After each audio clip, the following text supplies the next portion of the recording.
Alien அப்படின்னா a person belonging to a foreign country, அதாவது நம்ம கண்ட்ரி சேர்ந்தவங்களாம் இல்லாமல் வேறு கண்ட்ரியாக இருப்பாங்களா, அமெரிக்கா, ஆஃப்ரிக்கா அந்த மாதிரி கண்ட்ரியை சேர்ந்தவங்களாம் இருக்கலாம், அவங்களே ஏலியன் சொல்லலாம்.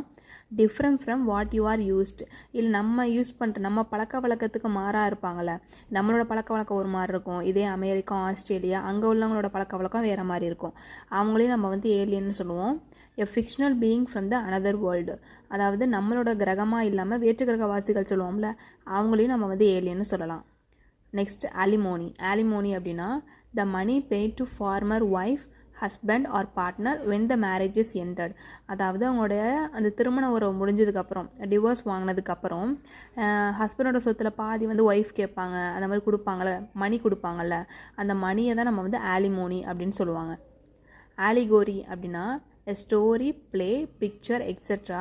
in which each character event is a symbol representing an idea, a quality such as truth, evil, death, etc.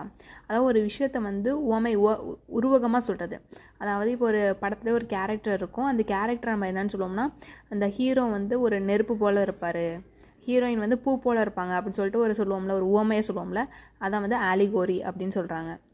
Alliteration அப்படின்னா words that begin with the same letter, syllable or sound.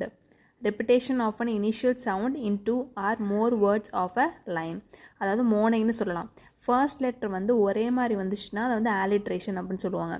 இதுக்கு example வந்து இப்போ first லைனில் வந்து all அப்படின்ட்டு இருக்குன்னு வச்சுக்கோங்க, கீழே வந்து ஆல்டர் அப்படின்ட்டு இருக்குன்னு வச்சுக்கோங்க, இப்போ ரெண்டுமே வந்து ஏலே ஆரம்பிச்சிருக்கு, அது மாதிரி இது மாதிரி இருந்துச்சுன்னா அதை வந்து நம்ம வந்து ஆலிட்ரேஷன் அப்படின்னு சொல்லுவோம்.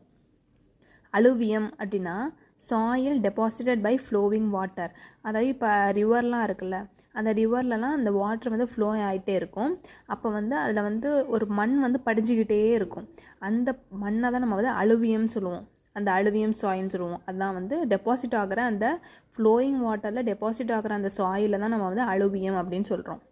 அடுத்து ஆல்மா மேட்டர் அப்படின்னா the school or college in which one has been educated, அதாவது இதை வந்து எப்படி சொல்லலாம், முன்னாள் மாணவர்னு சொல்லலாம், அந்த காலேஜ்லேயோ அந்த ஸ்கூல்லேயோ படித்த ஒரு முன்னாள் மாணவரை தான் நம்ம வந்து ஆல்மா மேட்டர் அப்படின்னு சொல்லுவோம்.